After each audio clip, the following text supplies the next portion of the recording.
श्रद्धावान भक्तगणांनो, छत्रपती शिवाजी पेठ जत येथील अत्यंत जागृत व नवसाला पावणाऱ्या श्री मायाक्का देवी व श्री भाग्यवंती मातोश्रींच्या मंदिराचा जीर्णोद्धार सुरू आहे।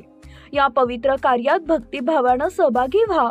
तुमची छोटीशी देणगी ही देवीच्या कार्याला मोठं बळ देईल। संपर्क बसवराज महाराज अलगूर, फोन पे, गूगल पे 97 67 27 22 77। देवी भक्तांनी एकत्र येऊन हे पुण्य कार्य यशस्वी करावे ही नम्र विनंती। नमस्कार, मी माया। आपण पाहत आहात BBM न्यूज। पाहुयात आजच्या काही ताज्या घडामोडी।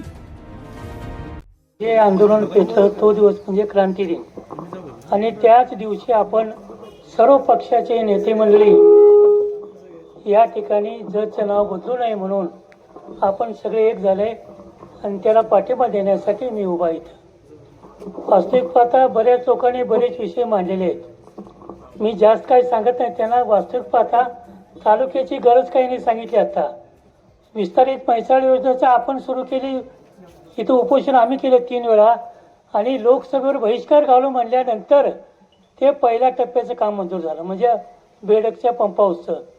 त्याच्यानंतर परत दंगा झाल्यानंतर दुसरा टप्पा मंजूर झाला। जवळ 1800 कोटीची योजना आपण मंजूर केली, आणि त्याची मुदत होती 2 वर्षे। आता 2 वर्षे संपत आलेत, योजना अजून पूर्ण झालेली नाही। त्या योजनेकडे लक्ष देणं खरं म्हणजे गोपीचंद पडळकरचं काम आहे। त्या योजनेकडे लक्ष नाही यांचं लक्ष कुठं आहे? उमदीला कसली म्हणतं MIDC किती एकराची? 2000 एकराची MIDC, आणि किती लोकांना काम लावतो बेकारांना? 10,000 लोकांना काम लावतो म्हणून सांगितलं। त्याचं नाव तरी घेताय का तुम्ही? जे आश्वासनामध्ये बोलला तुम्ही त्याच्यावर विचारही करत नाही। त्याच्याजवळच एक कुलालवाडी, तिथं सगळं गाव धनगरच आहे। त्यांना सांगितलं की तुमच्या गावाला 2 सूतगिरणी आणून देतो। त्याचं काय झालं? त्याचं काही बोलायचं सत्य नाही। काय केलं त्याने? इथं तुम्ही जाताना दिसतं की नाही तुम्हाला? RTO कार्यालय, काय त्या कार्यालयात काय दिसतं का तुम्हाला? म्हणजे अशा पद्धतीनं बोगस काम करायचं काम त्यांचं चालू आहे। प्राणी संग्रहालय तुमची मागणी आहे का? प्राणी संग्रहालयाची आमची मागणी नाही। आता तिथं कुठलं प्राणी आणायचे? आटपाडीचे आणणार आहे का प्राणी तुम्ही? तर म्हणजे ते आमची मागणी नाही, ती मागणी तुम्ही कशाला करताय? कॉन्ट्रॅक्टरला म्हणले नाही जपायसाठी। कोण लोक इथं? लोक कोण आहे? तो आटपाडीचे लोक इथं सगळीकडे एजंटगिरी म्हणून काम करतात। तिथं प्रत्येक ऑफिसमध्ये आटपाडीचा माणूस आहे, तो त्यांचा कार्यकर्ता आहे। आणि ही लोक काय करतात? प्रांत ऑफिसमध्ये, तुमच्या तहसीलदार ऑफिसमध्ये, पोलीस स्टेशनमध्ये एजंटगिरीचं काम करतात त्यांनी। एखादं काम निघालं कॉन्ट्रॅक्टर 10% वसूल करायचं आणि काम द्यायचं काम त्यांचं चालू आहे। इथं किती काम आहेत? मग ते कालच्या ह्याच्यात कोणतरी सांगितलं जर ते उमदी 500 कोटीचा रस्ता किती किलोमीटर आहे? 50 किलोमीटर आहे। म्हणजे 1 किलोमीटरला 10 कोटी रुपये खर्च आहे। 10 कोटीमध्ये सगळा तालुका आपला उमदीचा रस्ता होऊन जायचं। एखाद्या कोटीमध्ये 1 किलोमीटरला 40 ते 50 लाख रुपये खर्च आहे। म्हणजे 50 किलोमीटर किती होतात बघा? 10-15 कोटीच्या वर होत आहेत।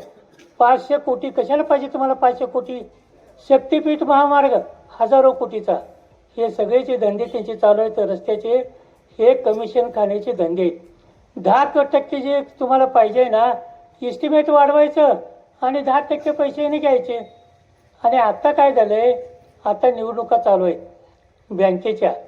ह्याच्यापूर्वी निवडणुका झाल्या 2-3 निवडणुका। पहिल्यांदा झाली आमदारकीची, नंतर झाली नगरपालिकेची, त्याच्यानंतर झाली जिल्हा परिषदेची। काय झाले आता सगळ्या निवडणुकीमध्ये? पैसे द्यायचं, गुंड आणायचे लोकांना, आणि प्रत्येक घरामध्ये दमदाटी करून हे निवडून आले। एकही माणूस असा नाही यांचा की खऱ्या अर्थानं लोकशाही पद्धतीनं निवडून एकही माणूस यांचा आलेला आहे। पैसे देणं, दादागिरी करणं, दमदाटी करणं अशा पद्धतीनं चालू आहे।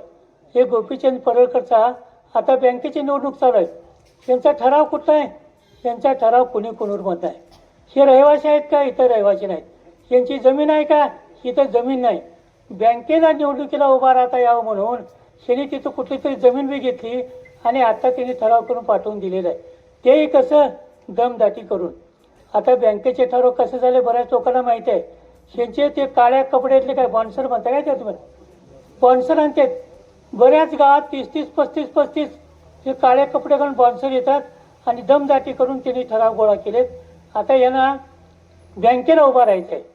मला सांगा, स्वतः आमदार आहे. तर आम्ही आमदार असताना, विक्रमदादा आमदार असताना आम्ही काय 10 ठिकाणी उभा राहिलो नाही. पण या गोपीचंदला आमदार तर झालेलंच आहे, ह्याला परत जिल्हा नियोजन कमिटीमध्ये पाहिजे. तिथं ते जिल्हा नियोजन कमिटीमध्ये आहेत. आता ही 2 संस्था झाल्यानंतर आता यांना बँक पाहिजे. इथं कशाला पाहिजे बँक? ह्या तालुक्यामध्ये तुम्हाला निवडून देणारी अनेक माणसं असताना तुम्ही त्याच्याकडे लक्ष देत नाही आणि प्रत्येक ठिकाणी तर पाणी स्वतःच पाहिजे म्हणताय. हे बरोबर नाही ना. हे कोणतं समजावून सांगायला पाहिजे. आणि